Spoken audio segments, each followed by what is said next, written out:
Representative Eskamani, you're recognized. Thank you, Mr. Speaker. I feel like a rabbit sometimes jumping out of the hole. Okay, Representative Roach, always enjoy our debates on these issues. So a few things, members. Y'all know I'm a loud and proud graduate of the University of Central Florida. Go Knights, charge on. And at UCF, we have incredible curriculum that covers multiple political bases. When I was undergraduate, I used to go to all the global perspective seminars. I was an international relations undergrad student. And I loved hearing from different viewpoints and having the debate when those events took place between my peers and between the speaker. And so part of me, when I look at this bill, I do feel like the intent is well-meaning, but the consequences in the current political climate are not necessarily going to yield the results that I think we're looking for, especially when you consider the intersections of House Bill 931 with what we will soon hear as House Bill 999, because House Bill 999, as an example, will prohibit any type of funding or expenses towards DEI, which means in the 931 space, if we wanted to have a debate about DEI, we couldn't. You can't spend public money on that.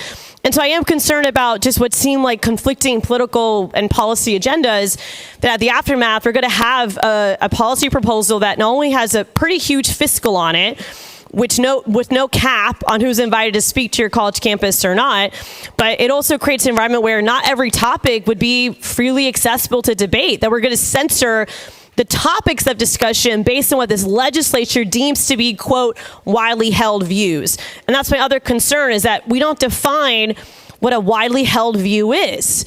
I mean, this chamber, we're each elected to serve our constituents. We know that even within our districts, there's a lot of diversity and perspective on different policies. You know, I go back and forth with, those with me in the back rows and those in the front rows, different issues. And so I think it is hard to dictate what is a widely held view, and it often can take the shape of who's in political power at that time, who is the biggest donor to a university, who's the biggest donor to the governor. Like, I'm just very concerned that we actually are not creating an environment with freedom of speech, because some speech will be preferred over others just based on the power dynamics and where this idea is coming from. And I also do want to highlight my concern, the fact that we don't have a cap on what to pay a speaker who comes from somewhere else. Y'all know that on the left and on the right, there are very expensive speaker fees. And I just don't think we should be spending public money on bringing, different type of potential celebrity voices to our campuses on the public's dime without the public playing a key role in deciding, who those people are and what those expenses are.